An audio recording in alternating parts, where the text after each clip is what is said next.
Financial position బాగాలేదు, జీతాలు ఇచ్చే పరిస్థితి లేదు. మీరు ఎలక్షన్స్కి ముందు 6 గ్యారంటీస్ చెప్పినప్పుడు మా దగ్గర వనరులు ఉన్నాయి, మేము 100 రోజుల్లో వనరులు సృష్టిస్తాం, ఇవన్నీ కూడా మేము తప్పకుండా ఈ 6 గ్యారంటీస్ మేము ఇస్తామని చెప్పారు. మీరు 100 నెలలు కాదు, దాదాపు 22 months, నియర్లీ 2 years అయిపోయింది. 100 రోజులు ఎక్కడ, 2 years ఎక్కడ?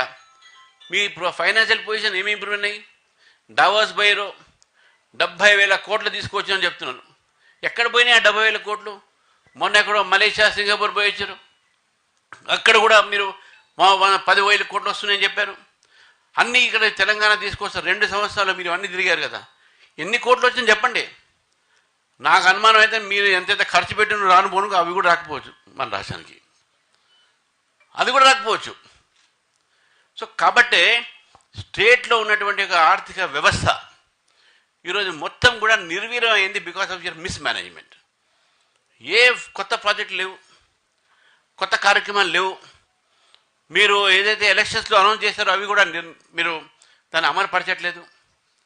కాబట్టి ఇటువంటి ఒక పరిస్థితిలో మీ పరిపాలన ఏదైతుందో ఈరోజు ప్రజలు చూస్తూ ఉన్నారు. కాబట్టి ప్రజలు మిమ్మల్ని రేపు తప్పకుండా అన్ని ఎలక్షన్స్లో కూడా మీకు బుద్ధి చెప్తారని చెప్పి నేను భావిస్తూ ఉన్నాను. మెడల్లో ఉంచుతాము, మీరు మెడలు ఉంచే అవసరం లేదు, ప్రజలు చూస్తున్నారు ఎవరు మెడలు ఉంచాలని చెప్పేసి. మీరు నిజంగా ఒక్క మాట చెప్పండి, కాంగ్రెస్ పార్టీ ఈరోజు 2 సంవత్సరాల్లో ఏ అంశంలో మీరు ప్రజలకు మంచిగా చేశారని చెప్పేసి. ఈరోజే పేపర్లో వచ్చింది, రహదారిలో దాదాపు ఈ యొక్క 10వ ప్లేస్లో ఉన్నాం యాక్సిడెంట్లు అవుతానే. వానలు పడితే ఎలక్ట్రిసిటీ షార్ట్లు చనిపోతూ ఉన్నారు. మీ జిహెచ్ఎంసీ పనిచేయట్లేదు, మీ ఎలక్ట్రిసిటీ డిపార్ట్మెంట్ సరిగ్గా పనిచేయట్లేదు, మీ రోడ్ సేఫ్టీ పనిచేయట్లేదు, మీ యొక్క అగ్రికల్చర్ డిపార్ట్మెంట్ పనిచేయట్లేదు షార్టేజెస్తోని. ఎక్కడ ఏ డిపార్ట్మెంట్ పనిచేస్తుంది అని చెప్తా ఉన్నాను. మొత్తం తెలంగాణలో అడ్మినిస్ట్రేటివ్ పారాలిసిస్ వచ్చేసింది.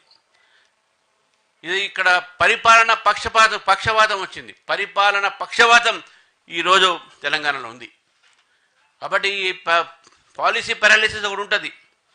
పాలసీ పారాలిసిస్ ఆల్రెడీ కాంగ్రెస్కి ఉంది, కానీ ఇప్పుడు administrative paralysis in Telangana. Telangana government should wake up. Telangana save చేయాల్సిన అవసరం ఉన్నది. తెలంగాణ తీసుకువచ్చింది మనం నియమాల కోసం, నియామకాల కోసం, నీటి కోసము.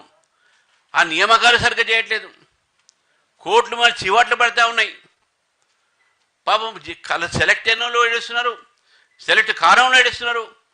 వాళ్ళ బాధ ఎవరికి పడతారండి? ఇద్దరిని చూడాల్సిన అవసరం ఉన్నది. ఈక్విటబుల్ జస్టిస్గా ప్రకారం మనం చూస్తే ఇదంతా కూడా లోపం అంతా కూడా ప్రభుత్వం ఈ యొక్క వ్యవస్థ సంస్థది.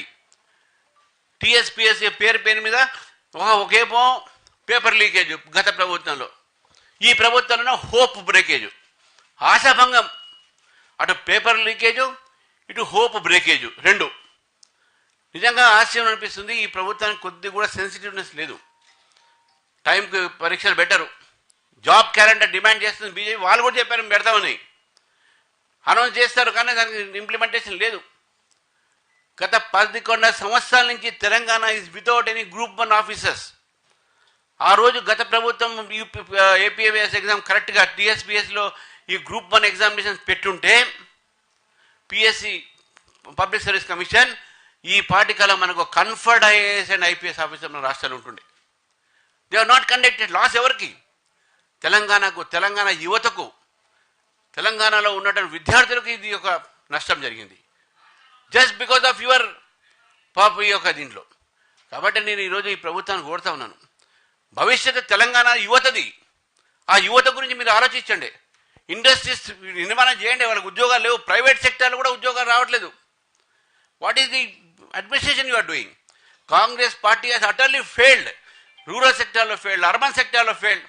కేవలం పేపర్ల స్టేట్మెంట్లకు ఒకటి, ఢిల్లీకు రానుపోను ఒకటి, డావోస్ లాంటి ప్రాంతాల్లో పోయి ఇన్ని వేల కోట్లు తీసుకోవాలని చెప్పడం మాత్రమే. కానీ ఈ రాష్ట్రానికి ఇచ్చింది 0. మళ్ళీ 0 ఇచ్చే మళ్ళీ కేంద్రం మీద ఏడుస్తారు. ఇది పొరపాటు. ఇది యు క్రియేట్ యువర్ రెవెన్యూస్. కాబట్టి నేను నిజంగా ఈరోజు బాధ అనిపిస్తూ ఉంది. విద్యార్థుల ఒక బాధ చూస్తూ ఉంటే, రైతుల ఒక బాధ చూస్తూ ఉంటే, ఇది నేను చెప్పాల్సింది ఇది total Congress government has failed in all front అని చెప్పేసి నేను ఈరోజు భావిస్తాను.